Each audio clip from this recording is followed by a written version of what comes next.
2011లో పెళ్ళైంది నాకు. వీడప్పుడు చాలా చిన్న పిల్లోడు.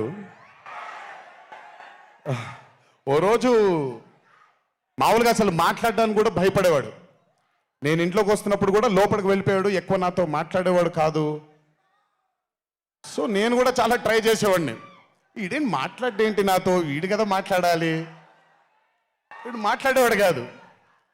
వీడు ధైర్యం చేసుకొని మొట్టమొదటిసారి నా దగ్గరకు వచ్చి ధైర్యం చేసుకొని చెప్పిన ఒకే ఒక మాట, బావా నేను యాక్టర్ అవుతానని.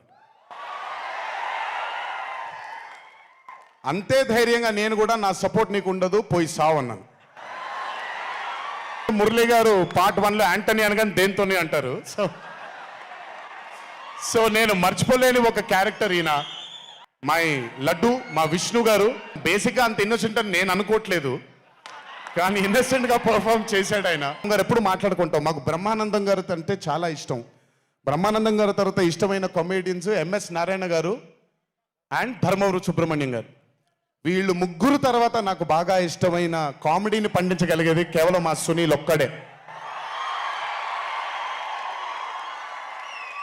ఎందుకనంటే భాష మీద తనకుండే ఆ పట్టు, రెండవది తనకుండే కింద స్థాయి నుంచి నలుక్కుంటూ పైకి వచ్చాడు. కాబట్టి అత్తారింటికి దారేది మూవీలో ఒక డైలాగ్ ఉంటుంది, నీ వెనకాల కనబడని ఒక శక్తి ఉంది అని. వీళ్ళందరి వెనకాల కనపడని ఆ శక్తియే మా చింటూ వంశీ. నువ్వు నాకు నచ్చావు సినిమాలో సునీల్ అనుభవించు రాజా. వెంకటేష్ గారిని పంపించేగానే కూర్చొని ఎంజాయ్ చేస్తుంటాడు చూడండి, అలా ఉంటాను నేను. మిమ్మల్ని వంశీనే వదిలేస్తాను, వంశీ ఆ టార్చర్ నువ్వే పడు. ఓన్లీ వంశీ థ్యాంక్ యూ బాబాయ్ అని పెట్టుకుంటాడని క్రెడిట్ మొత్తం తీసేసుకుందాం అనుకుంటారు. మీకు అంత క్రెడిట్ ఇచ్చే సినిమా లేదు ఇక్కడ. దేవరా 2 లేదు అని అనుకోని అందరికీ చెప్తున్నాను, దేవరా 2 ఉంటుంది, ఖచ్చితంగా ఉండి తీరుతుంది.